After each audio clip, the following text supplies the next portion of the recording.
Hello, everybody. Texas Garden Guy here, and this is the Garden Party. Ugh, sounds weird. Here we go. This is the Garden Party, and we want a garden party with you. We talk about... I got my guitars out of tune. We'll go acapella. We talk about the plants. About the plants we grow and some things we might not know. The Garden Party! Phil, here you go, dude. Hey, everybody. It's your favorite plant parent. And getting figgy with it and really just trying to figure it out with the summer heat. Holy cow. Sorry for my out of tune guitar. I sometimes don't always realize that I need to check things like batteries on headphones and batteries on tuning, and so started a new job, and so this has been a little hectic. Phil, happy to see you. Good to me. I hit that D chord and it goes, and it was like, oh god, it's like nails on a chalkboard when a guitar's out of tune. It's just like, That's the worst. Oh my god, yes, dude. It's especially because some people might not realize it, but when you play guitar, you realize it. And it's like, oh god. How hot is it in North Carolina right now, Phil? How hot is it on the coast? We hit 100 today. Oh, and that is a first for us here. Like literally since I've lived here, I've seen 98. I've seen 99 once, but like 100. Come on now. Like, and what was the humidity for that? Was that like 90% humidity at the same time? I think so. Like it was up there. You Texans are used to it, but that was a whole nother level for me. And you never get used to it, really. You never really get used to it. You're familiar with it. You're familiar with it. Yeah. It feels sauna like entering a sauna going outside. And I did, yeah. Now we just had this the heat broke because we had some thunderstorms come bop in and come around us, but my figs are feeling it, and it's been a challenge to manage it for sure. Yeah, no, for sure, man. I've been seeing with all of our rain and the heat, that's when my figs start ripening faster. It seems like for me, all this rain we've been getting. I don't know if you all saw the picture I put on Instagram. My wife picked a fig from an O'Rourke that was about the size of half a hot pocket. It was huge. It was I was trying to think of what to compare it to. But it was like the size of a tennis ball, man. It was a huge fig. I love that. I know it has nothing to do with age, right? But it does seem like the older the fig, sometimes the bigger the figs get. It does seem like that, right? But it's not always the case. Not always, but I think a lot of varieties just get better, more robust as they get more mature as a tree. Yeah. Yeah. When it rains more, is it less sweet and more watery, the figs, because it's less concentrated? Okay. Yes. Yeah, I've noticed it's definitely watered down. They have a tendency to split. If you get a lot of rain, they'll blow up. The ostiole will blow up. So like Elmer Fudd's gun, when Bugs Bunny sticks his finger in the shotgun, just like that. It's what it looks like. It looks like that, and they'll almost splay open, and almost kind of look like a flower if it's really bad. Kind of weird, but kind of cool. And I was thinking more like Stranger Things, where it's the mouth of the monster in Stranger Things. That's one fig experience I've had. Yes. Well, and we also have an announcement to make. Des is not here this week, but she will be back next week. She's she thinks she's working late, so I don't think she can make it tonight. But we do have an announcement for everybody that knows Josh, the plant tech. I'll let him introduce himself in a second. But he has been such a great guest to have on. He's always prepared. He's always, last minute. Come on. We have made him an official member of the Garden Party. So as of tonight, Josh is the 4th member of the Garden Party. He'll be here every week like everybody else. So welcome, Josh. Go ahead and introduce yourself for those that don't know you already. All right. Well, first of all, I'm super excited about being on the podcast. I did bring a fun special t-shirt for the show. Just show my love of cats and plants. And I'm really excited. So a little bit about myself real quick. You're good. Been growing fruit trees for 10 years. I have hundreds planted on really just a few acres that are cleared on my property. I've started out experimenting with, let's see what works and what doesn't work, which there's a lot that doesn't work, as you all know. And really just I don't know, year and a half ago, started doing social media to share what I've learned with the world. And the way that I look at content generation is, what would I tell myself when I was just getting into it? And so a lot of my stuff is really like beginner friendly, because I'm thinking, what is, 30 some year old, not 40-year-old anymore. What does 30 some year old Josh need to know to get started growing? So that's how I think about content. And that's how I like to speak to everybody, as if they're just getting into it. Anyway, that's a little bit of history. Super excited to be here. Can't wait to talk plants and just blow it up. Absolutely, Oh, dude. yeah. You've done a lot in a small time. You are in North Carolina, like Phil. Phil's more on the coast. You're more inland. Yeah. Well, technically, I'm in South Carolina, just south of Charlotte. Oh, really? Okay. So yeah, and so it's real close. I mean, we're talking like 30 minutes, from Charlotte, 45 minutes maybe. But yeah, it's more the Piedmont is what we call it here. So it's like inland. It's you get that humidity, but you don't get the coastal relief. Like the humidity just lingers. Gotcha. So and it gets a little colder here, from my experience. Yeah, It gets a little hotter and a little colder. Exactly. It's not as regulated. So technically, we have North Kakalaki and South Kakalaki, and we got you both swapped right now. I need to swap you. So it's weird now. I need to have y'all one on top, one on the bottom. And get our latitudes correct. Yeah. Latitude, Well, you can flip us. And Josh, you are a master gardener as well. So we have two master gardeners That's on right. the program. Yes. That's right. I'm a master gardener. Got my master gardening certificate last fall, and I do monthly workshops at my local community garden that we started here. I live in a very small town, so it's a very small community garden, but it's been fun. Been doing that for a couple of years, and go out there and teach some stuff. And master gardening is great. If you know your master gardener, awesome. Ask them lots of questions. If you don't know them, go find them and figure out where they're at, what they're doing, because it's just a really great resource for people. A lot of people don't realize that they have that as a free resource. Oh yeah. Yes. Yeah, it's really cool. And I think in my county, they just started doing classes twice a year, because they were doing them just at the beginning of the year. And there was a long wait list, and especially our master gardener, which I've worked with a little bit and done some stuff with, is an older group, and so they wanted some younger blood, but with work and school, it's hard to get people in that are younger. So they did a class during the summer, like an expedited class, I think, in person. So I think they're doing one right now, which is awesome, because I know there was a wait list of people trying to get in. So yeah, but it's an opportunity for people to have like that gardening group. So not everybody has like a big town where they can go and have like gardening friends. So it's a nice hub to find everybody.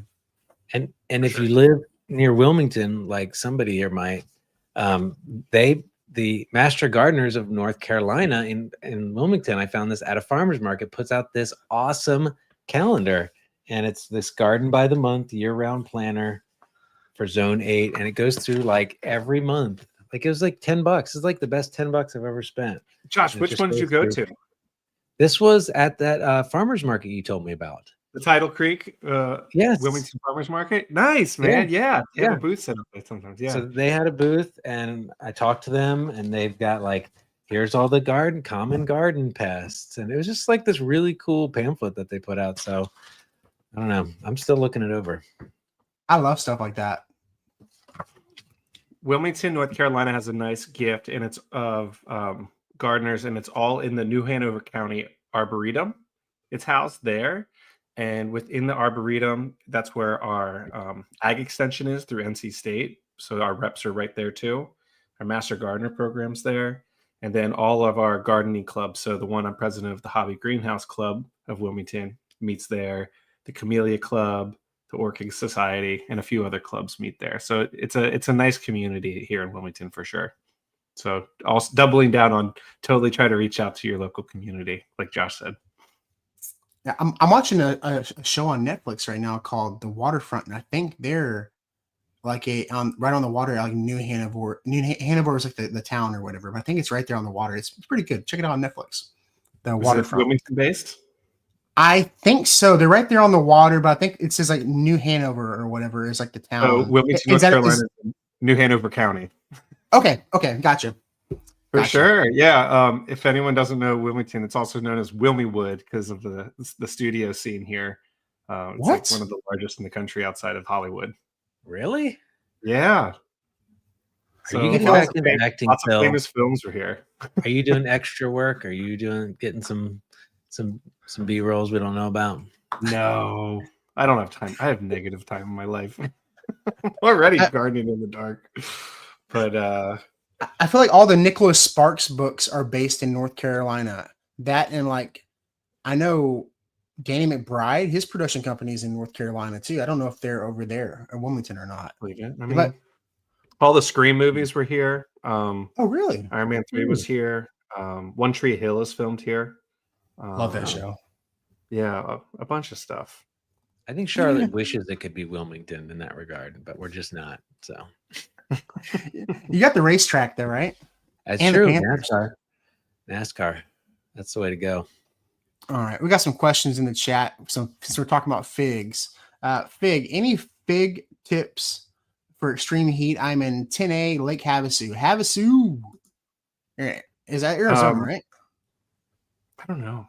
I think it's Arizona. Yeah. Figs love the heat, right? Watering. They handle heat if they have water, especially in containers. If their roots get hot, like they can get really stressed too. So like those black pots will cook in the sun. So as long as they're in the ground and you're getting that, if they haven't tapped into that water table yet, I would definitely make sure you're watering them in extreme heat. I know that the plant guard helps a lot for those people in Arizona. I've talked with IV Organics about that, and they help with us here too, where I do have parts of my yard that get a ton of sun, and it's good on some of those trunks too. But Anthony and I'm literally today, he's brilliant, millennial gardener, if you guys don't follow him. But he and I were talking about figs and watering and stress and rust and all the things that everything in those terms goes together in the summer.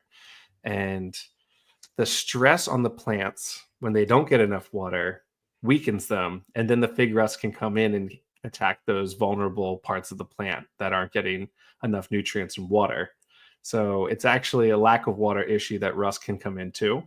And then you get the rainfall humidity isn't necessarily the case, but you have a weakened plant, which is more of the case.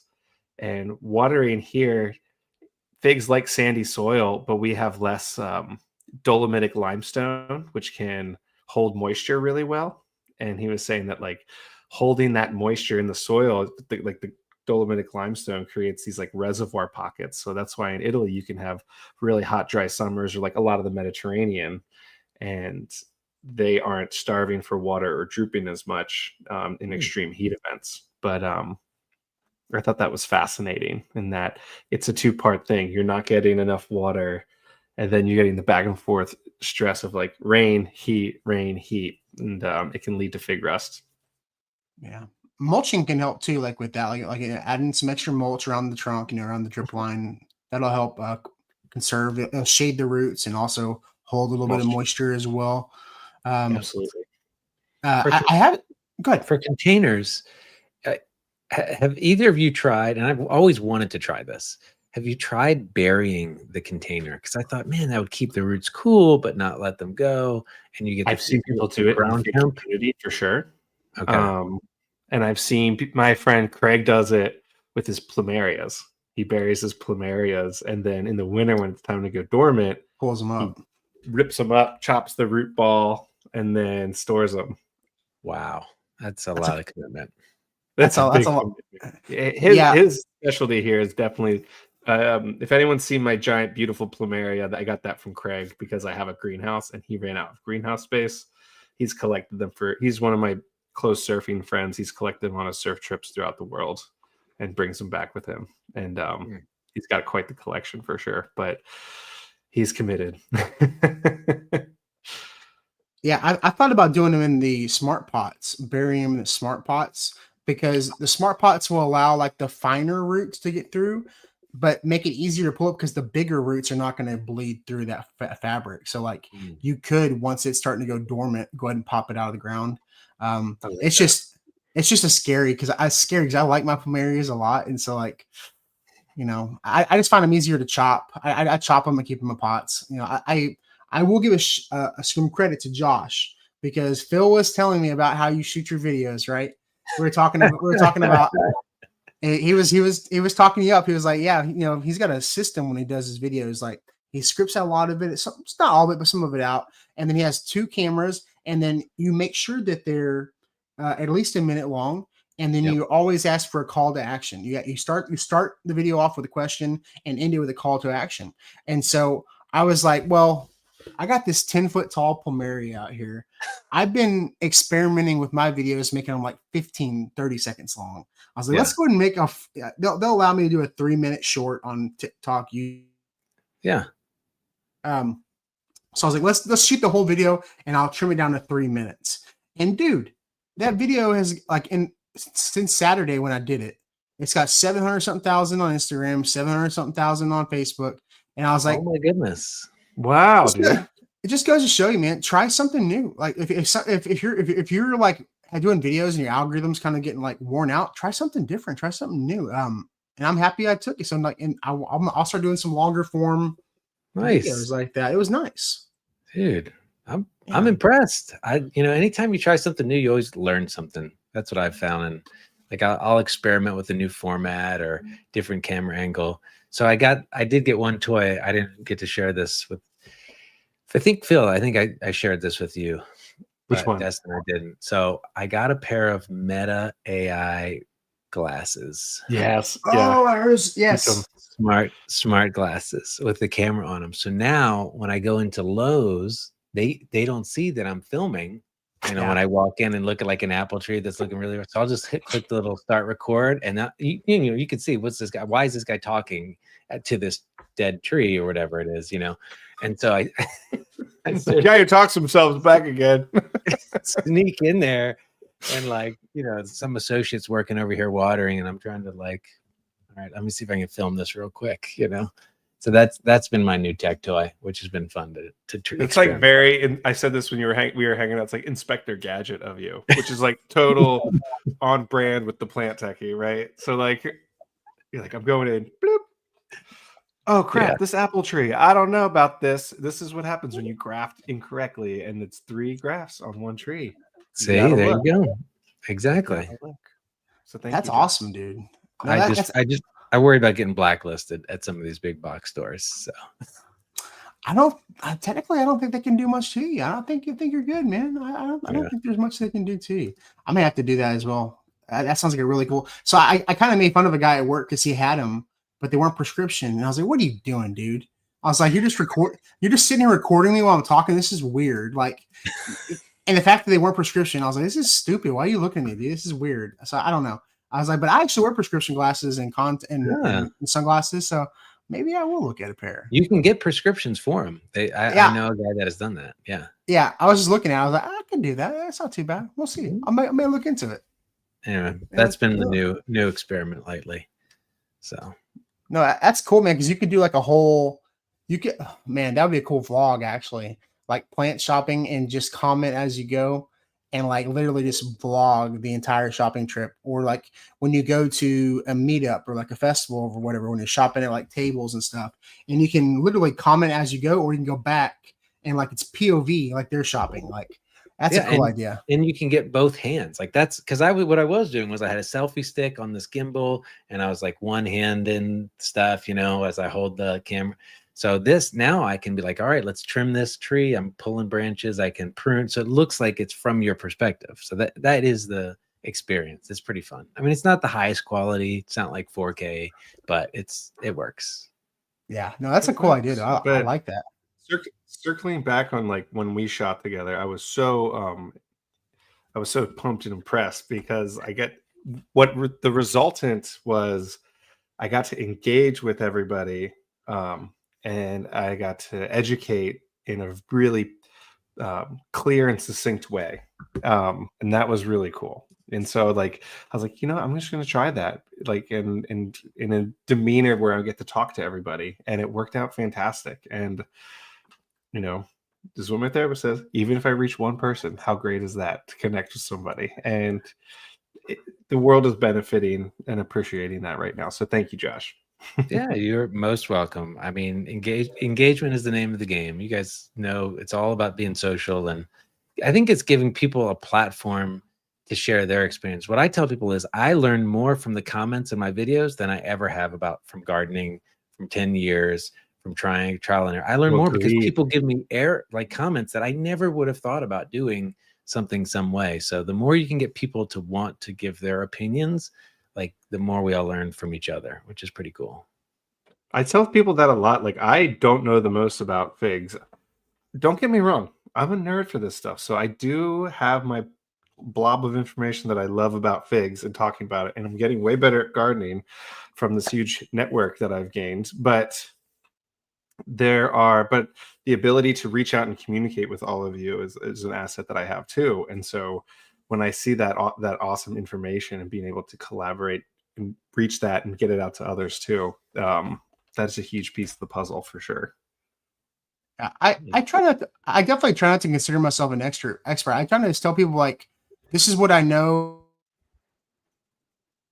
This is what I'm doing. This is my journey. This is how I'm doing it, and what works for me. You know, I don't ever claim to be an expert. I try not to do that, just because, I don't know. I just try not to be. So, like, I think most people just know that they're going through your journey with you, and that this is what you have absorbed, you know, and that could change. You know, like I get comments on videos from like 2 or 3 years ago, and I was like, I don't even think like that anymore. Like, I don't even do that anymore. I'm not even going to respond. Like, is this just the electroculture video? I still get comments on the electroculture video from like a year and a half ago. I'm like, I'm not responding to that video. I'm not responding to that. I was like, I will not even take the bait. I'm not taking the bait. Like, yeah. Well, here's my new opinion on electroculture. As I've been secretly, I planted one in Destin's garden last year. He doesn't even know where it is, and that's why it's grounding. Is that why my electric bill has been so expensive and my aura has been so nice? Like, it's just copper rods in my house now. You pay a premium to get the right aura. I'm raising your vibrational energy. So just back up. No, I'm just kidding. You know what I could think about electroculture? Like, I hope it's grounded. Like, I think it has to be grounded, right? Because one time my dad put a bird cage on top of the chimney when I was a kid, and we went on vacation, and we came back after a thunderstorm, and there was no more chimney because a lightning bolt struck it and blew up the chimney. What? Wow. So wait, what? A lightning bolt hits your chimney at your house and blew up off your house? It blew off the chimney. Was it like the cap, like the chimney metal cap? Oh, a lot of the chimney got smoked. We're talking like 10, 15 feet of it. Like your house was like damaged really badly.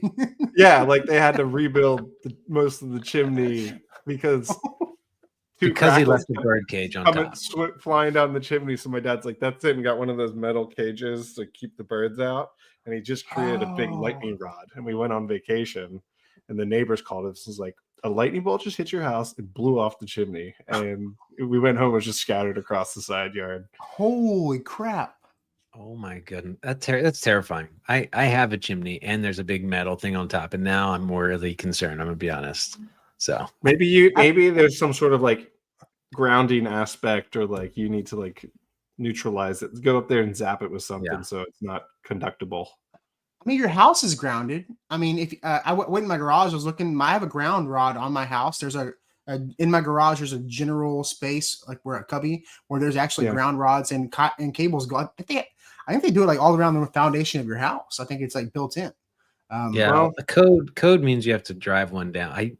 I'm a borderline electrical engineer with my day job, and so there is a code. It has to be a grounding rod, has to be a certain gauge, has to go so far down, and it has to be at your panel. And so it's a big deal. We used to design grounding systems for audio consoles back in the day when they're analog, and it's if it's not grounded, like it'll buzz. You'd have all kinds of like issues with grounding loops, we called them. So it's important. Grounding is a big deal. Cables, you have the grounding cable in there. Yeah, but Yeah. I mean, Fig's an Phil is an electrician. I've seen his electrical videos from his greenhouse this past winter.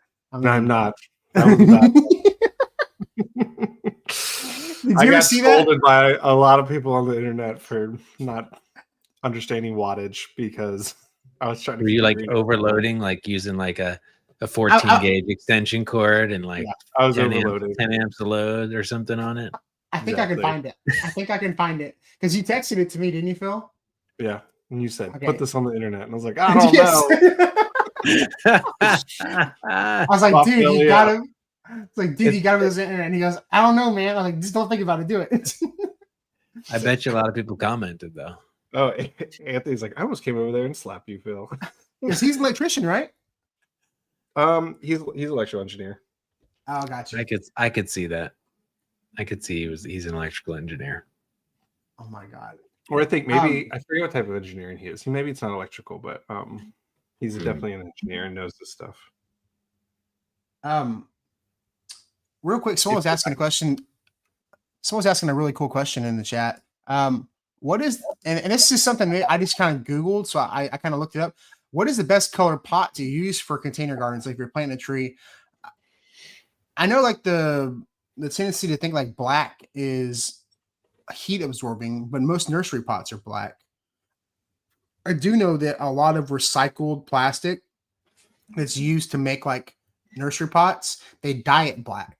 You know, they dye and they take waste plastic because once you dye a plastic, you can't undye it. Like the clear bottles, it's like my dad used to work at a recycling plant and he was selling plastic shreds to this producer and they're making clear plastic bags. And the only way they could use them is if they dyed them all black. And so that's why if they go like go liquor store, whatever, you have black bags, those are all like usually recycled. So I wonder if that's what nursery pots are, why they're all black. I don't know. What do you think, Phil? Because you use on black nursery pots on your stuff. Yeah, but I do it out of convenience to have nursery pots because I work with landscaping companies and I'm like, I'll have your extra pots. And they're like, great, we need to get rid of them. And I was like, do you have any idea how convenient this is for me?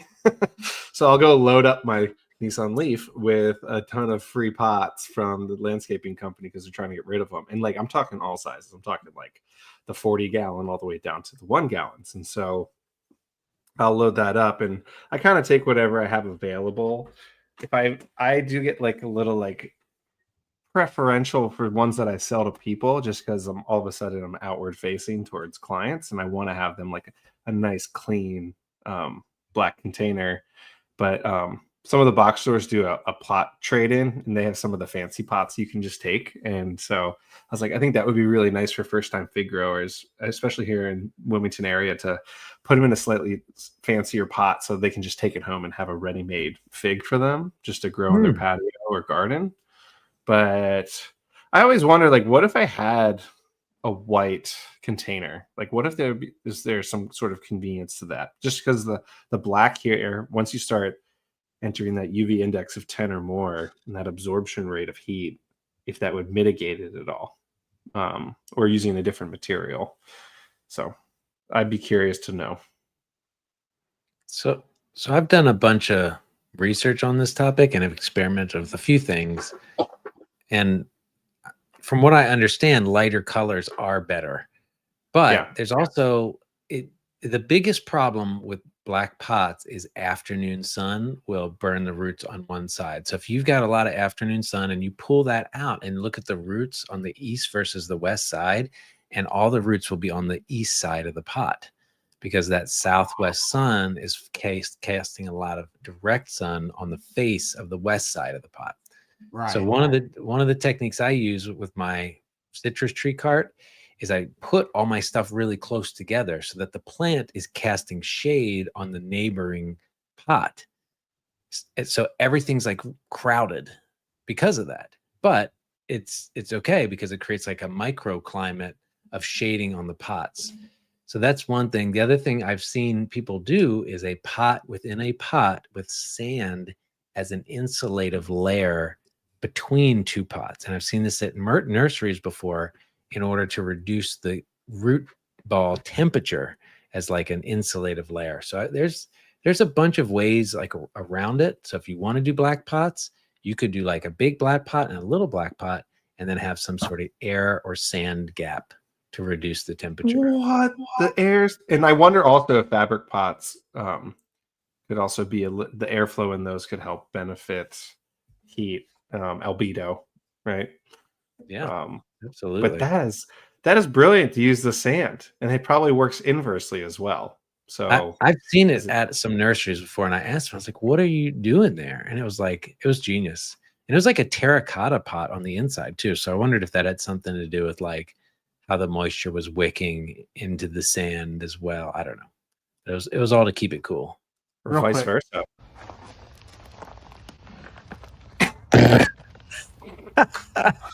Okay. Who's that? Okay. my favorite part is the okay part. Like I can do it one more time. The okay. Okay. Needless to say, I stopped using it, and I went to the store, and I was like, I need the biggest cable you have. I need all the bacon you have.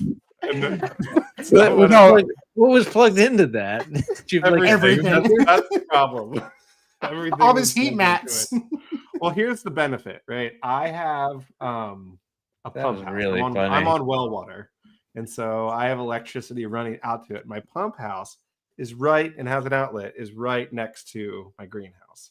So long-term goal, if I'm using that much electricity, I should, in theory, set up another outlet line and run it from my box outwards, because I have a few more switches on the box that I clearly could run out there. And I would hire someone to do it because I have the theory, but I don't have the application on doing that and feeling comfortable with the codes.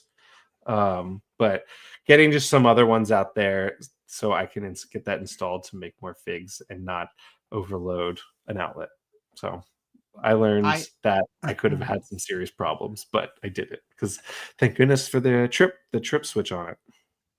Yes. Well, and a lot of people don't realize those surge protectors you get are not surge protectors. They're power strips. They trip at a certain, but they're not foolproof. I use waterproof GFCI power strips in my greenhouse, but they're completely waterproof. And this year, because I was tripping, I had one circuit breaker for my entire garage and then everything on the outside. And so I was tripping my breaker, and after so many trips, you start to mess up the breaker. You start to wear it out.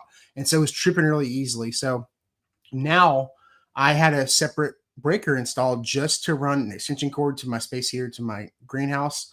And it was the best $200 I spent. Like I went and bought the breaker, bought the box, he mounted it like right underneath my circuit breaker box. And so I told if anyone asks, it's for Christmas lights, you know, if anyone asks. So like, but for here, I only need, I'm like y'all, I only need it for like 2 or 3 months out of the year. You know, you don't need it for that long, but it's worth every minute to have that on a separate breaker. Oh, for sure. But I mean, Phil, yours is going to be there for a while. You could have it run out. Yours is a permanent greenhouse, is more of a permanent structure. Or are you thinking about getting a bigger one?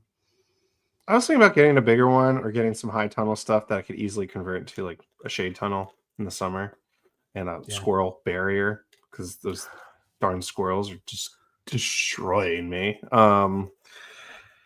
They're getting everything. They ripped the pepper off. They didn't even eat the pepper. They just ripped it off and tried it. Because I think there's some adolescent squirrels that are just like testing out the world.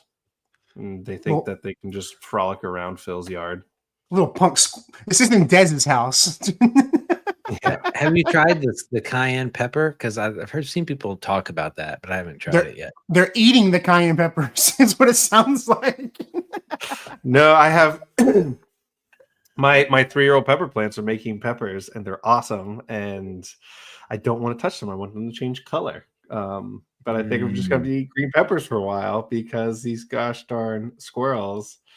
Oh my gosh! And the baggies don't work. Those little baggies, the mesh baggies, it's like a grocery bag for them. They'll take it in the Yeah. bag to go. That's what I did with all my apples last year, and they got almost all of them.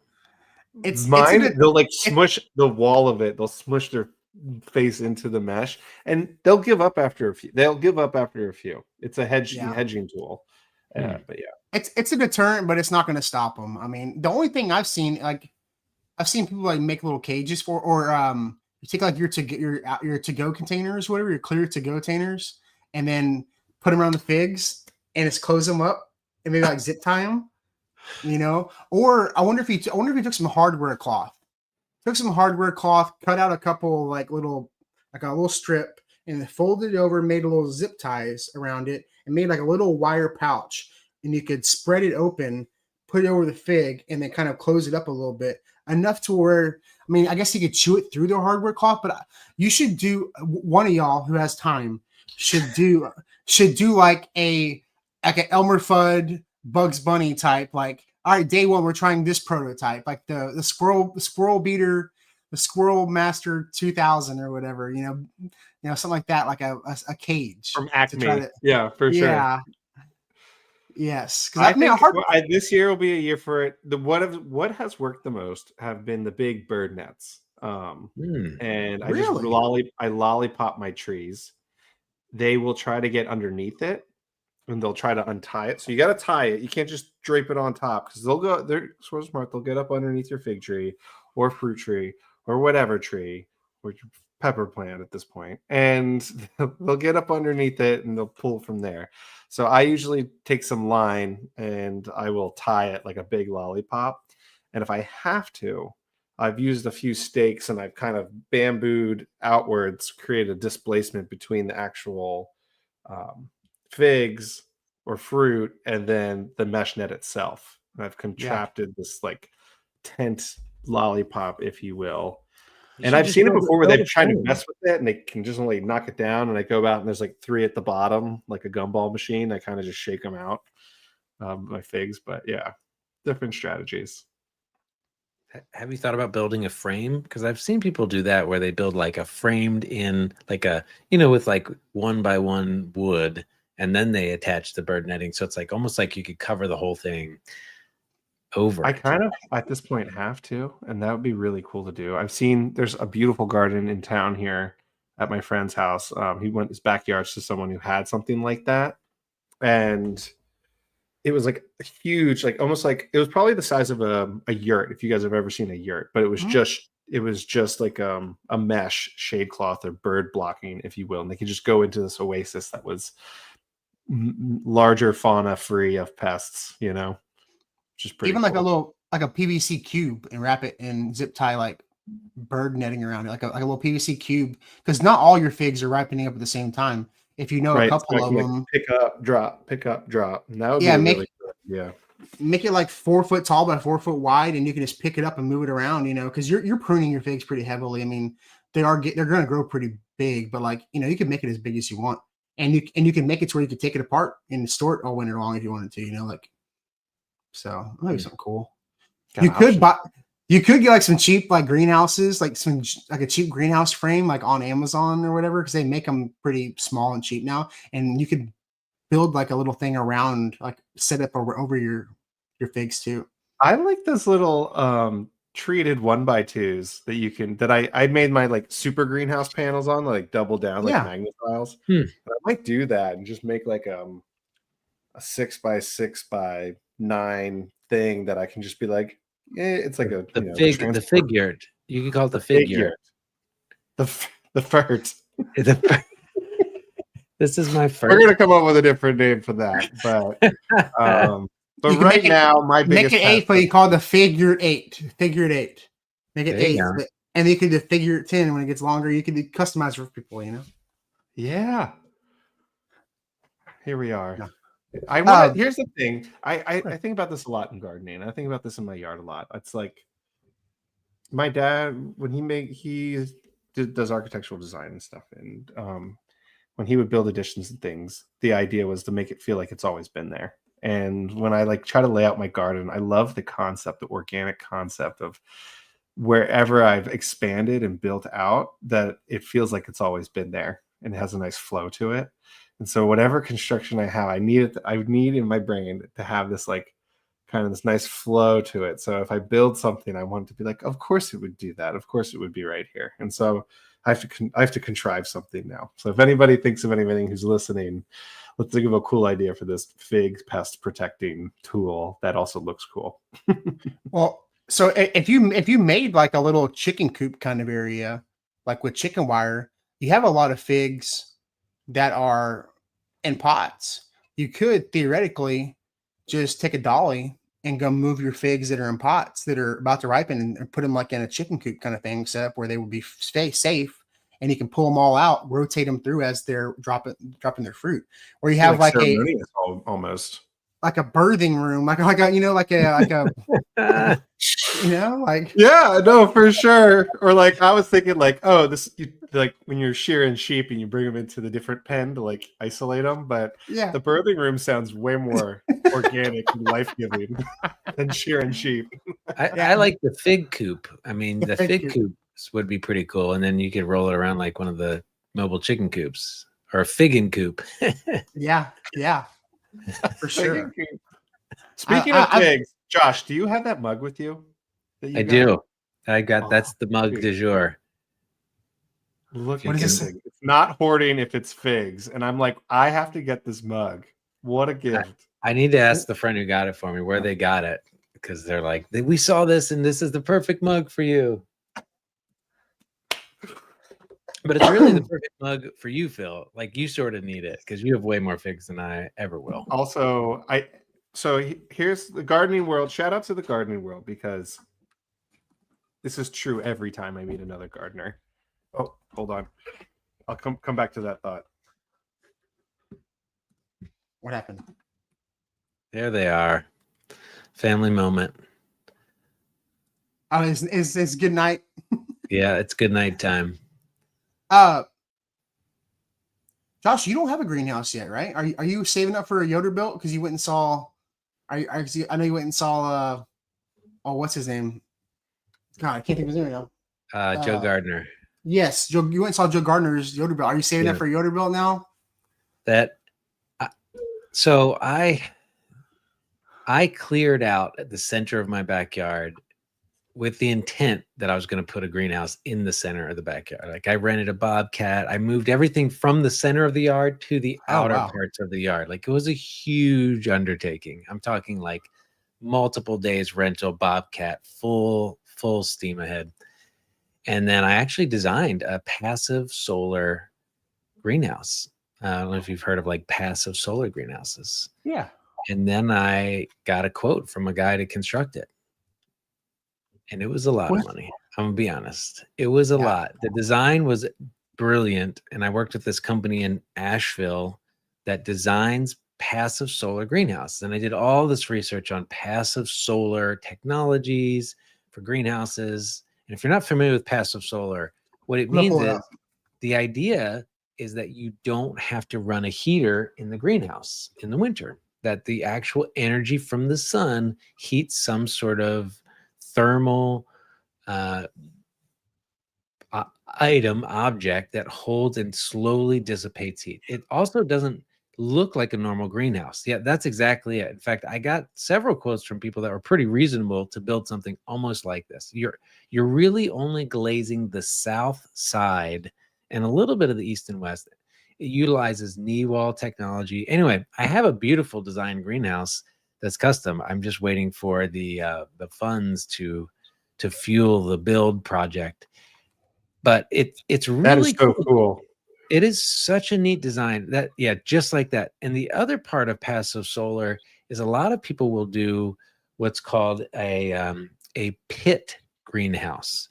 And a pit greenhouse is where you bury it 2 to 4 feet down, and you're harnessing the cooling power of the ground to actually cool it, like a Willapini. That's exactly it. So there's the epitome of pit greenhouse. Now you can do it like that third picture in the center was more of what I was thinking, like maybe 2 feet down, so that like the surface of the greenhouse tables was in line with the ground level. So that would be my dream, would be to dig it out a couple feet down, do a combo passive solar with hit greenhouse and never have to power it with any type of heater in the winter. That would be, because you have to insulate the northern wall. There's all these design principles that make it work, and then you put in 55-gallon black drums filled with water, which also help regulate, cools it in the summer and actually heats it in the winter. So it's a really amazing idea. A lot of people do it. I will speak to that. I have a rain barrel that doesn't have the faucet on it, and I have it in the corner of my greenhouse. And then I put insulation panels along the northern wall of mine, and just using all that because the longest open wall of my greenhouse faces south. I'm gifted that my whole yard faces south, and so all winter I get that, and like all my hardy citrus that's in the ground is literally up against. I told Josh, like, this is my zone. I'm in 8B. I'm like, this is zone 9A right here in my yard, because this stuff does work. The thermal radiant heat, how it dissipates throughout the night. If you put different heating elements, it may only be a degree, but a degree can matter for sure. Oh, yeah. 32 and 33 makes a big difference. Yeah. Yeah. So oh my God. No, I like the idea. Here in Houston, I'd need a sump pump because it'd be constantly filling up with water. But I like the idea. I really like that idea a lot. I have seen where people do that passive solar, like on the side of their house, like on the back side of their house.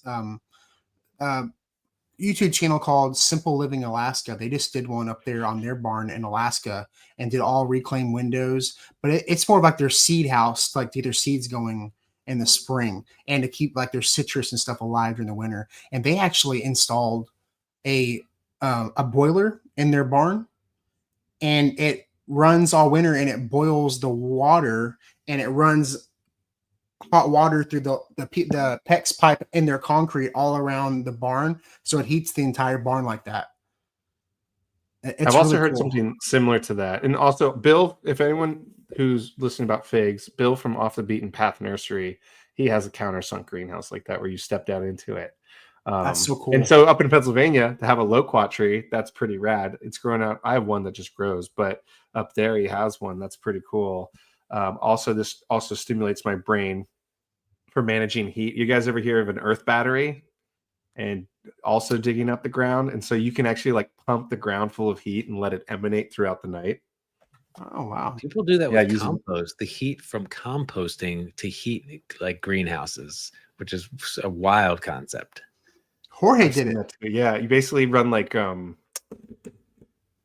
you do radiant floor heat. You could do that with the compost pile and run the water from that's heated up from the compost through the greenhouse. My idea was to build it big enough I could run a small wood stove that would be heating up a stone tunnel. So like the output of the wood stove would run along the backside of some sort of stone tunnel before it pipes up through the outside, so that puts out radiant heat from that. Yeah, would be pretty cool. That's so cool. That's a really cool idea. I burn a lot of wood and wood stoves in the winter here. So. Oh, that's right. I forgot you do. You go through a lot of wood, huh? Yeah. Wow. Yeah. The I use that little space here. I think the key with greenhouse is like keeping them heated and keeping them is to pack them in as full. Like the blank spaces suck the heat. So like keep your greenhouse, like I do it out of necessity, but like my greenhouse is packed, like plants on top of plants on top of plants. Like this year, my goal is to have a pathway. Because last year, my water hose, I couldn't water everything back. Lost a couple of things because my water hose wouldn't reach the back. But this year, my goal is to have a path where I can walk in through it. So we'll see. I had a couple questions. Phil, let's see. Shade cloth questions. I use a 50% shade cloth over my greenhouse. I take my plastic completely off the greenhouse and replace it with a shade cloth. Phil, you put a shade cloth up in your greenhouse, right? Yeah, I put shade cloths. I have to. I wasn't prepared. I am delayed. Maybe it's because I'm starting a side business, and so everything feels behind. But maybe it's exactly where I need to be, kind of feeling at the same time. But I have 40% that I put over my greenhouse or outside. I have 60% over the greenhouse, just because the greenhouse has the panels and gets extra hot. and I can rotate through as needed. I had 60% over my little baby fig tunnel, and then I'm about to put 40% over top of a lot of the trees out there. So, yeah, I guess people remember that I left my underwear. Can you believe that people remember that? That's insane, Oh my dude. God. I can't believe people remember that. That's hilarious. That is Was that hilarious. part of the electroculture? I was not sure I understand. No, well, one was not. unintentional and one was intentional, and that's why Destin's garden's so awesome. The You gotta decide which one made it awesome. The funniest part about the whole weekend is that months before Phil came, we had put on like one of those hose attachments so that we could like water, like wash our dog in that bathroom, and it went terribly. It went terribly because like the hair gets everywhere. We wash our and dry our dog outside now. But like I forgot to put the water the shower head attachment on the shower head. Phil came, we cleaned that shower, everything before Phil got here, and but didn't put the shower head on. So I didn't find out till like months later that Phil was here, but the shower head was never attached. So he was like, how are you showering without the shower head? It was kind of like the hand shower. The wand is just the wand. I guess it was just the wand. So I did a Navy shower, That's awesome. It was less peaceful, but I didn't even think limited about my time, so I wasn't sucking up all Destin's water if I wanted to chillax or something. But I was like, they must not use their shower a lot, is what I said to myself. We like literally, you're probably the only person, and you're probably one person last 7 years has used that shower. Like it's it. Fantastic. It's hilarious. Let's see. So the black pots were 7 degrees hotter. White was next, and terracotta was the coldest. So I actually did. I for my old company, I used to do infrared thermography. So I had an infrared camera, and I came out here on a hot day. I had my infrared camera, and like the black pots didn't absorb as much heat as like. I actually had some white feed pots, and they reflected a little bit. But heat will sometimes. I guess if you're in an area where it's really dry and your stuff dries out really quick, it can be a problem. But for me here in Houston, where we get a lot of rain, it stays pretty wet. The heat of the buckets actually helps absorb a little bit of heat and helps break down some of the decomposition of the soil too, if you don't have like the best soil. So that kind of helps as well. I saw another thing that was saying like that the metal raised beds can absorb a lot of heat too, and dry out.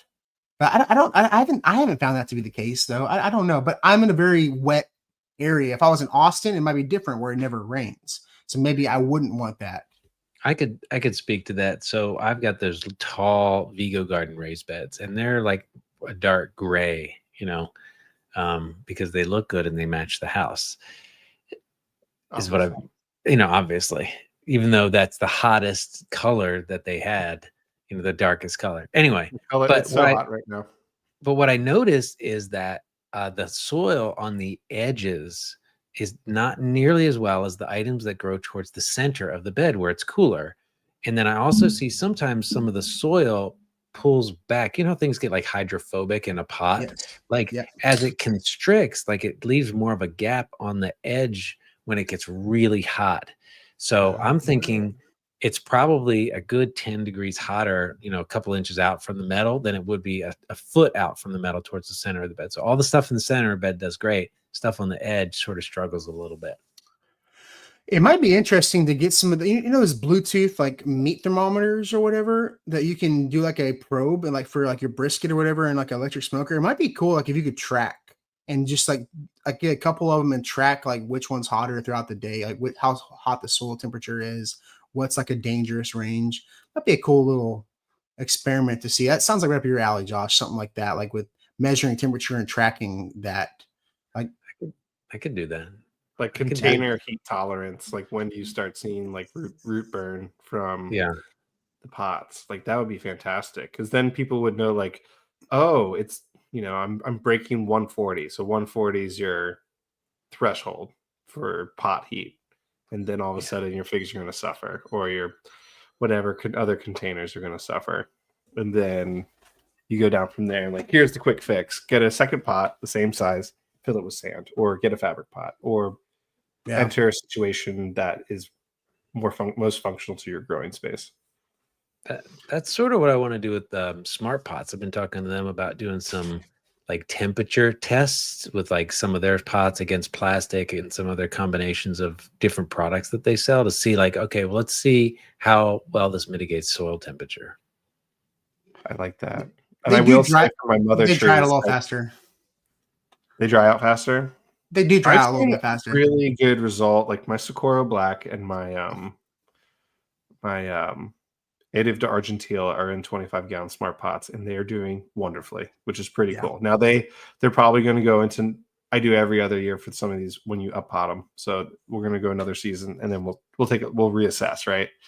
But they're doing great so far, and that's pretty cool. They're really great for root growth. Like you get a lot of root growth really quick because I've got that blue giant one that I got from the Blue Giant fig, Phil, and it was in a little tall. It was like in a tall pot, and I put it in a 25-gallon smart pot, and it already was trying to root in the ground. It had hairline roots coming out. Oh, nice. It was growing really fast. But they do dry out. But for me here in the Houston area, I would rather stuff dries out a little faster than holds too much water because we have so much rain. You know, like we get so much rain here. It's pretty at least a couple times a week we're getting rain, you know. Okay. Yeah, and so like with most of my stuff, I'd rather it dry out and I have to water more frequently rather than it holding way too much moisture because you can always add it. It's hard to take it away, you know. Oh, so before my kids came in to say goodnight, I was going to talk about gardeners, especially when we visit each other. And it's inevitable you're going to get a full tour when you're in the backyard. Like, so sorry, not sorry. And gardeners, you get it. You're getting a full plant tour. It's amazing. And if you're a gardener, you're always bringing plants, but just beware, you're also leaving with plants. So Josh was like, also, it's my birthday. I was like, okay. Wants some big trees. So we got some awesome varieties. Just so you know, Josh brought me some awesome ones. So well, I got something new. I got something that I like, and then I got something that I will get to take care of. So I got another Japanese persimmon. Nice. Is revived, by the I did it come back out? Yeah, so it broke in transit, literally in half. Transit. So that was. Can you think you can fix this? Oh, you're a good gardener. All right, we'll find out. And then I got a Viking berry or like an aronia berry. Yep, is that right? And yep. I'm really excited for that. And then I got another maypop, and it's gonna help me get my maypop trellis going. Double the other side. You'll get two sides. I get two sides. They'll cross streams. And I got some really good figs from you. Like I was like, man, these are like good ones. Designer varieties of figs. You know, I got you Smith, and I have because I was like, you don't have Smith. He's like, I don't have Smith. I was like, you're getting Smith. I gave you my solid Smith, and then oh yeah, there's the aronia berry. How cool is this thing? So tell me about this. Tell me this, Josh. So I've got another fruit grower friend in town, and he gave me some that he had from shoots, and I've got a pair of them now. And they taste sort of like pretty astringent. They're not, I wouldn't say that they're sweet, but when you dry them, they're really good. So that's my preferred way to eat them, is sort of dry them and then put them in granolas. But it is the color of the plant in fall is just beautiful, and they grow in these weird little clumps. Yeah, it's like a blueberry looking thing, but it doesn't taste anything like a blueberry. Oh, the flowers are beautiful. Yeah, very healthy for you. Nice bushing plant, easy to grow, very flexible on the pH scale, very tolerant of a lot of different soil. It's so easy to grow. In fact, the two that I have now are putting up shoots a couple feet away. So I'm going to take those shoots, dig them out, and then move them and like keep growing a hedge just from two plants, like because you can sort of divide it and it'll come up with new shoots and things like that. It's really super easy. Very nice. Also called the chokeberry. Yes, because it's got a pretty astringent flavor to it. So, a little bit. Yeah. I mean, I like eating it, but you know. Huh, that's interesting. No, that's awesome though. is it? I guess it probably have antioxidants is one of the things that's a good thing about it. Probably it looks like it has antioxidants, like a blueberry kind Yeah. of. Yeah. I'm all about like alternative fruit, like things that you haven't heard of or things you may not be as popular. Like these ground cherries I brought in here from my ground cherry plant to snack Those are on so tonight. cool. Those are just They're they're just so fun. good. They're fun to eat, and B, they're tasty. They're like if you take a pineapple and a tomato. I mean, they're just so easy. I literally could eat these just like dessert.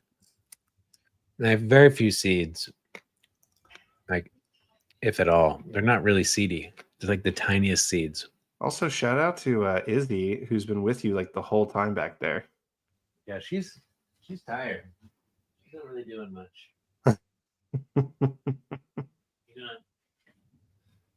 Say hello. Look at that. She's like, whoa. But ground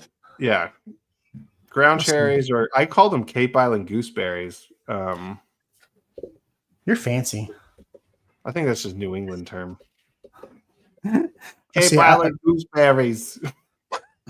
I got a plumeria question here. So, Destin, I had a plumeria that died. I had just left it in the ground waiting to turn it into compost. This weekend, new leaves came up from the ground. Can you advise? If it died back all the way to the ground, I mean, it sounds like it's just growing new leaves. I would leave it alone. I would leave it alone and see what happens. You may have to cut back some dieback. But I've heard of some plumerias coming back from the dead. Like they'll die back a foot, 2 feet, like all the way down. They'll start growing back. So I wouldn't pull it up yet. I mean, Phil, you've never trimmed yours, have you? Have you pruned yours finally? No, I got nervous. I asked the plumeria papa too. He gave me good advice, and he gave me the same advice you gave me. So like, just I got my advice from him. So duh. I just love how you like literally cut it with a handsaw. Destin, I was watching that video and I was like, is he really just going to? Oh yeah, and not to just trim it. You want to saw it. Just cut it with a saw. Like it really like made me uncomfortable. I'm gonna be honest. Yeah. But so I have a brand new Felco folding saw that's really sharp and works really well. And I could not find it. I couldn't find it for the dadgum Adenium video, and I couldn't find it for the plumeria video. And I found it right afterwards. And I cut a couple, and it was like literally the cleanest cut, real sharp. So I wouldn't normally use that saw, but I couldn't find one. But I'm kind of glad I did because I mean it gave just a clean cut. And the comments more engagement. Like I can't believe he's using a hacksaw on this. Like it kind of worked out better. But yeah, he was saying that when you use pruners, squeezing like the bark has something like it can cause more dieback. It's a cleaner cut that squeezing the limb when you're doing that, can cause more damage, can, like rupture the cells and things. So yeah, that makes sense. Yeah, so I mean, I did exactly how he told me to do it. I did it last year in the fall, way late, and I had pretty good success. And so I'm having good success now, especially with my desert roses, using the same method. Well, the plumeria is certainly like the heat. What's that, Phil? The plumeria is like the heat. I love it. They love it.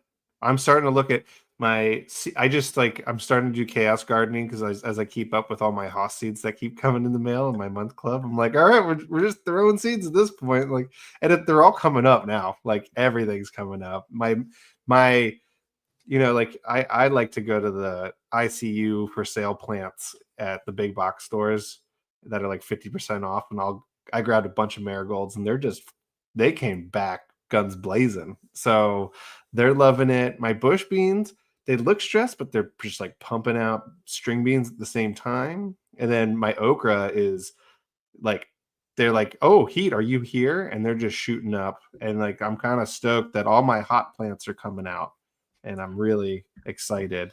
My tomatoes aren't happy because of they went too much rain, too much heat, and now they're feeling all that. But they're rolling with it. I'm going to pull a Josh here because I was at a garden center today doing a visit, and I saw this beautiful flower out front on this kind of a medium-sized tree, and I had no idea what it was. And I took a picture. I was like, I'm going to Google this later. Do y'all have any idea what this is? Is that hibiscus? It's related to a comment in the comments. So that's what made me think to put it up. I have never seen this one before, but it's really pretty. There's a reason y'all probably would never would have saw it because it's actually a Texas native plant. I'll show you right now. Before I put it into Google, the Google Lens app, I'm gonna tell me before I look it up. It's the Houston Texas berry. It's a Mexican olive. A Mexican olive. It's a native olive tree to South Texas, and it makes these beautiful, like almost hibiscus flowers. Oh my goodness. Yeah, I freaking love it. It's beautiful. And it actually makes like some, I don't know if it's edible olive, I don't know if it's edible or not, but it was blooming like right now, which I thought was crazy. You should do a video on that. I need to get one now. I want one. It's really, really nice. But yeah, they call it the Mexican Napoleon Dynamite when she's like, if you buy this set, you get this boat. You're like, I won't buy it. I won't bet. I like the name of it too. The name in Spanish is Anacahuita. I think that's what you say. That's cool. So yeah, I thought it was neat. I love seeing stuff I've never seen before. You know, I would love to know if it's like an olive option. Hence why it's called that. Yeah, I'm looking. Technically edible for humans, but they are not very palatable and should be consumed in moderation. Yeah, and anything is edible once, you know, like, you know, it's everything is edible once. Like, you know, will you eat it again? Are you gonna be dead afterwards? Could you eat it again? You know, maybe not, but like, everything's edible. What's the grossest plant that you've ever eaten that you're like, oh my god, I can't believe I just ate that? Didn't we try this? We went over this last time. You said rotten fig, Phil, when you got like I remember you mentioned. Oh yeah, SWD in it or something.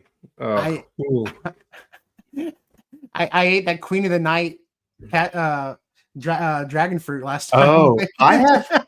So I don't know if it's bad per se for taste, but if you guys are ever in cities, I love to go to like the Asian markets and the foreign markets and try some stuff. And I went and I got myself a durian. And if you are curious how you carry a durian through the city of Philadelphia on a subway, it's difficult because they're giant spike balls. And don't they stink like before you even cut them too, though? Yeah. They're really. You brought that on a subway? What did it taste like? I've heard all about them, but I've never smelled. They actually have a beautiful, tasty texture to them, but the smell. We had to keep the durian. We couldn't keep it in the apartment we were staying in. We had to like go dispose of it because it was just stinking up the whole place, and it was bad. It's like feet. It's like cheese and feet, right? Like it's like what? For the smell, it says a mix of sweet and savory. But rotten onions, sewage, and even gym socks is what it says online. Like you're like, oh, this can't stay here. And it was like, if you eat it and you get it on your like mustache here, you're smelling it because it's like I was on your upper lip a little bit. So just a heads up. Your flavor saver. Yeah, flavor saver. Oh, durian. But I would top durian on the list there. It is banned on. It's banned on public transport in many countries. So, I know it's illegal in Singapore. So you better be careful next time you transport one. I always watched Bizarre Food with Andrew Zimmern, and that was the one thing he couldn't do. Like he could not do durian. Yeah, and that's saying something. Like he couldn't do durian. Yeah, smell and texture are a big thing for me. I don't get too adventurous with my stuff, but like I feel like I ate that dragon fruit off that Queen of the Night, and I was like, I guess it wouldn't technically be a dragon fruit. The fruit off that Queen of the Night little hanging basket, and me and Shelby, I cut it in half, and I was like, oh, this is disgusting. It is so gross. And it was sitting in the heat, like it was probably about to fall off. Like it was probably about to fall off and rot on the ground. And I ate it, and I was like, I don't want to be rude. I'm going to eat this. And it was bad, though. It was real bad. Immediate regret. Yeah. Oh, yeah. How about you, Josh? What did you say yours was? That's nasty. That's a really good question. I mean, I sort of like try stuff and I'll be like, oh, I'll eat that, try this, that, grab fruit and stuff. I mean, I've spit out a lot of fruit. I'm like, oh, that's not right. Or like, I shouldn't have eaten that. I'm just trying to think of one that I could definitively say, like, don't eat that one. I think the worst is an American persimmon I was going to when ask it- if you did that. when it's not ripe. So we've got several persimmons like on the property here. So I'll walk the dogs and we shake it. I'll shake the tree. It's about this big around, shake one of them and they'll fall. And usually the ones that fall are the ones that are ripe. But sometimes if like the color's not all the way sort of semi-translucent, it's more opaque, then it's not really ripe. And I've tried that and it takes like 5 minutes to get that out of your mouth. Like you almost have to wash your mouth out because it's so cottony. It's really not fun. Wow. Are you an adventurous eater in general, Josh? Like Des and Phil? Like you eat everything? Yeah, I'll try about anything. Yeah. Yeah. Unless it's like super spicy, and then I know that I'll die later. So you guys are probably like love the spice. I don't do spicy, dude. Not a spice person. I grow a lot of spicy stuff. I don't eat spicy stuff. It'll mess me. I feel like such a wuss today, but I did it. I ordered a sandwich at this place we're eating in Houston, and it had jalapeno aioli. And I was like, it's probably going to be fine. I was like, I like a little bit of spice. Like, it was really good. It was like a roast beef sandwich with jalapeno aioli and like provolone. It was really good. Sounds delicious. That sounds I had it with watermelon. Watermelon. It was really nice. That was one of the side options. You go downtown, they have those hipster options. It's like, yesterday I had a Dr. Pepper brisket macaroni taco. Like that's what I had. Like, so, yeah, what? Yeah, dude, Did it work though? It was fantastic. Yes, it was really good. Well, it was like a Dr. Pepper barbecue sauce, and then like homemade macaroni with like brisket, like cooked really well. So it was pretty good. But the sandwich was good, but like a little bit of jalapeno and the aioli was good. So I liked it. Nice. Just fancy mayonnaise. You guys do a lot of pickling, right, Destin? Phil, do you do a lot of pickling? No, I want to get into it though. I saw Dirty Punk do some pickled cauliflower with the turmeric, and it looked so good. He does a lot of canning. Josh, do you? I do. I used to do more, but now I'm just like, hey, I'll just save the pickle juice from my pickles I buy at the store and then just put new stuff in it, like from the garden. That's my lazy. I do want to try pickled unripe figs and see if I could pickle the unripe figs. Ooh, that'd be good. Because it's a chemical reaction to break it down, correct? So in theory, it should work, and I've heard of it working before. So if I get my act together this fall, I'm going for that. My friend Catherine pickles okra, and she kills it with pickling okra. Like so good. So you just take some pickled okra, some pimento cheese on a roll. Done. Pickling and canning has just gotten kind of expensive. Jars have gotten really expensive, just the cost of everything. And, around here, it's hard to grow dill right now when it's so hot. We had a ton of cucumbers, but it's too hot for dill. And so like we had to go buy the dill every time you want to do it. So like we probably do more dehydrating and freezing and stuff. I love my dehydrator. I just broke it out and we're going to start. This is the year of the pepper, the year that we had a terrible tomato harvest. We basically pulled out most of our tomatoes already. Wow. Just they were growing tall and lanky, but weren't putting out fruit. It was just, and so they were starting to get all wild and out of, I started my new job. And so like, it's been hard to keep up with everything, but the peppers have just been growing like unholy. It's been crazy. So we dehydrated a lot of our peppers, grind them up and turn them into powder. And so like, and then she also makes pepper jelly. That's one of the pickling things we do. Make pepper jelly. Pepper jelly sounds so good. Like we'll make sure you get some. Yeah, that's the best. With some cream cheese on a bagel. That's my favorite. Oh. We usually do it with we'll take a brick of cream cheese, put it on a plate, and then pour the jelly on top, and then you take the Ritz crackers and dip in it. We also did a pork chops with the jalapeno. It was good. the jalapeno jelly because it kind of glazes it a little bit, kind of a little bit of a glaze. It was Oh, kind of that would be nice. delicious.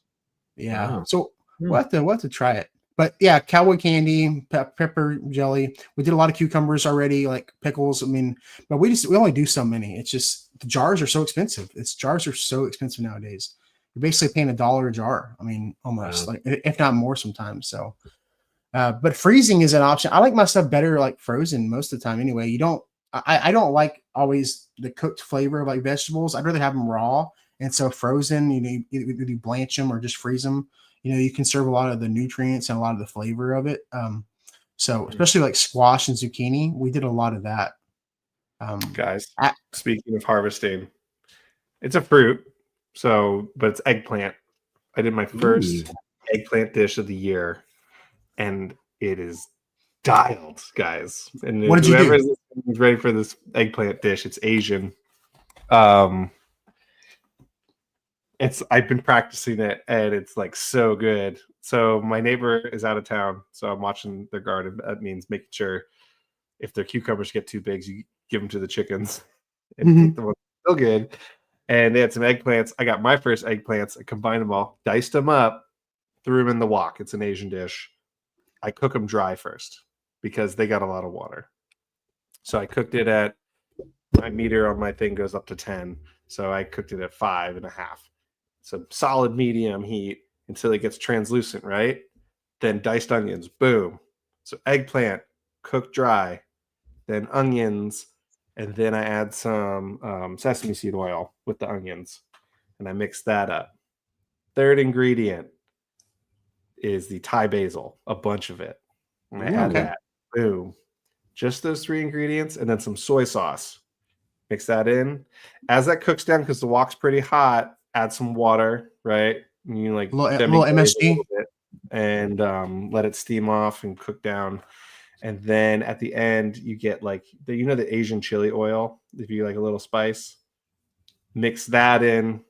And what's really going to make the difference is as soon as that order adding that Thai basil last and letting it cook a little bit, and that aroma just hits you, mixed with those Asian flavors, and that's all you need. I served that on a dish over white rice, and then I did chicken and broccoli for the kids because they're not ready for spice yet, and that was phenomenal, guys. I gotta tell you, eggplant. Did you do a video? Did you do a video so I can see it? I took pictures because I had. I know. Dude, I want to see Phil cooking. I want to see a video of Phil cooking. I think I need who I love watching cook is Stanley Tucci. And he does cooking videos every once in a while. I'm like, this is the best thing of all time. I'm like, it's just another bald Italian guy that I can look up to and be like, I'm just gonna cook. You're not bald, Phil. You're not bald. I have some. I do have hair. Oh, come on. You got a lot of hair. Come on. That's not bald. Not bad for. Guess what? Guess who's turning 39? This is bald. No, I'm kidding. No, oh my God. Yes, you got the hairline of a 12-year-old. Not there. No, you chest on your head. It looks fantastic. But I'm turning 39 in 2 days, guys. Dude, how do you feel? I feel great. You feel 39? I'm gardening. 40's daunting, but I hear I'm not supposed to be a weenie and just accept that 40's not that old. When I was you look good for 40, dude. What's that? You look good for almost 40. Thanks, man. I hide the most of the gray hairs are in here, so I hide them. Dude, I got a streak. I have one streak. It's going right here. One streak. It's asymmetrical, so it's driving me insane. Like I was asking Ashley if she thinks I could dye like this side to make it like a little more symmetrical because it's driving me insane. I'm so OCD, dude. It's driving me insane. That's so funny. Yeah, we'll wait till you hit 43, Phil, and then you can talk to me about it. Yeah, so let's just be honest here. Okay. You're killing it though. 43. You I got a lot more grays coming in. So neither of y'all look your age, so you're good, man. Well, do you have anything planned for your birthday, Phil? Y'all do anything special? My wife and I are both taking the day off. I have a really cool manager. She's like, don't work on your birthday. Get out of here. And we're gifted in the fact that we live in a place that you can staycation, which is pretty awesome. So With the kids or without the kids? What's that? We're kids. It's going to be without the kids. We're going to pick them up early from where we're taking them for daycare. But Grace and I would like to have a little day date for ourselves. So, which involves we're literally going to the beach. We love the beach here. An epic day for me is going to the beach in the morning, coming back. I would surf while I'm doing that. Maybe grab some coffee, eat a bagel sandwich on the beach with my wife, run into friends that I see at the surf shops and people we know in the community, and just hanging out. Come home, garden. Like I love gardening that later morning time before the midday sun. And then after that, going out, we're probably going to go out for lunch somewhere, maybe go downtown, hang out, and just do the daycation, and then pick the kids up, and then we'll do a supper spoiler, is what we always call it. Just go get some ice cream, maybe go back to the beach if they want to, maybe the pool, and then supper spoiler. I'm totally stealing that. So that's the plan, guys. Beach, garden, a little bit of coastal stuff, family time. You are the Carolina man, dude. You are the quintessential Carolinian. That is amazing. The coastal Carolinian. Yeah, that's you, man. The coastal Carolinian. I know. Sounds epic. Just do me a favor. Watch out for sharks. Okay, that's all I'm gonna say. I dare you. I tell people, like, you want to watch out for. I saw that. You ever see that clip? It's like that picture of Anchorman. It says, "This just in: there are sharks in the ocean." But yeah, I've seen them. They're out there. My friend had a shark test kit, and it's a cup, and you fill it with salt water. And if you taste it, you're like, if it's salty, sharks in the water. So watch out. But I sent Phil. It was a clip, and it was a news. They spotted they measured the biggest great white ever recorded. This is totally not garden related, but coastal related. You ever go to OSearch and you track all the sharks? No, I am now. Should I? Yes, it's no and yes. Now they're tracking all kinds of species, but right off Woods Hole, Massachusetts. Oh my goodness, I'm totally bookmarking this. It's the coolest thing ever. You can track. So every time a shark hits, they tag sharks on this amazing vessel, and they tag them. They take their stats. They take blood samples. They release them, and every time the shark surfaces, it pings a signal, a GPS signal, and they can track it. And these great whites are amazing creatures. They can go over the course of days, they can traverse 1,000 miles. It's crazy how far they can go. Hundreds of miles easily if they hit currents. And they'll go up and down the East Coast from as far as Maine all the way down to Florida. That's crazy. Wow.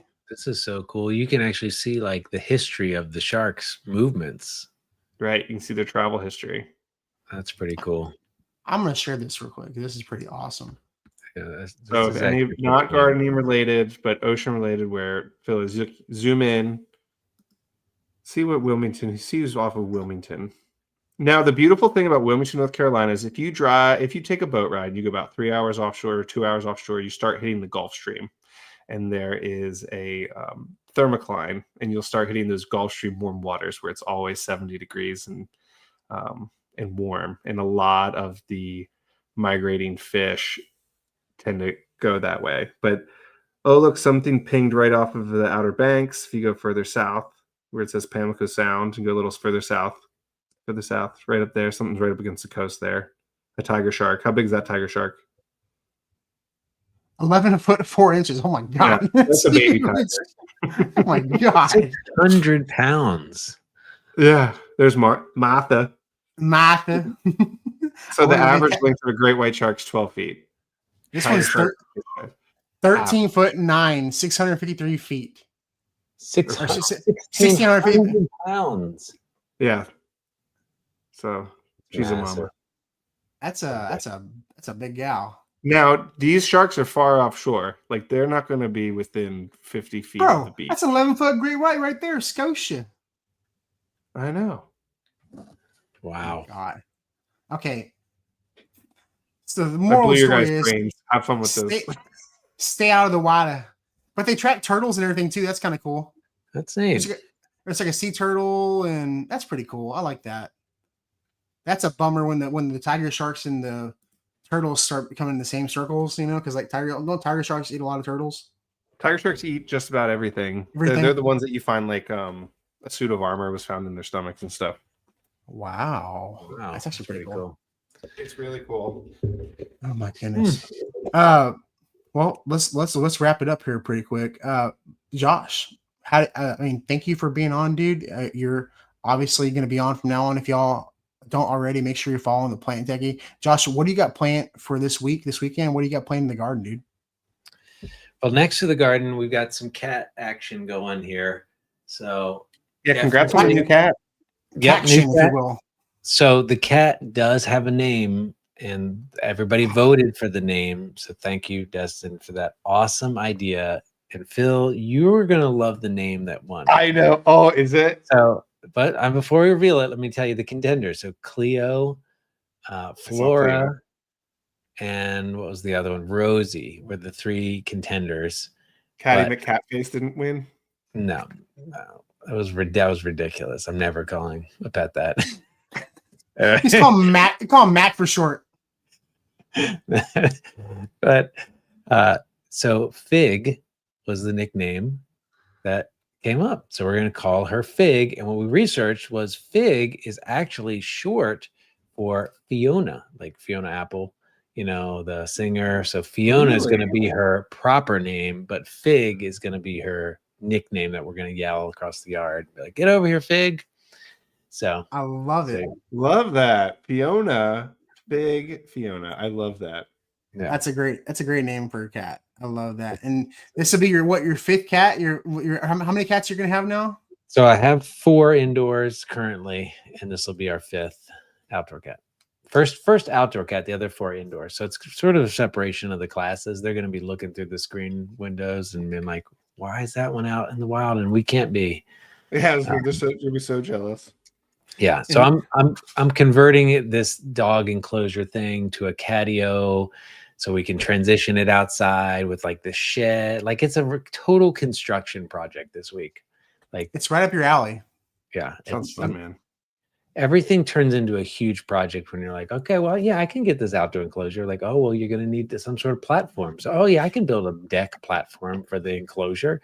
Like, oh, you're going to have to find a way to pass through to the shed. I can get a cat door with a tunnel, to the shed. So it's a complete catastrophe. Catastrophe.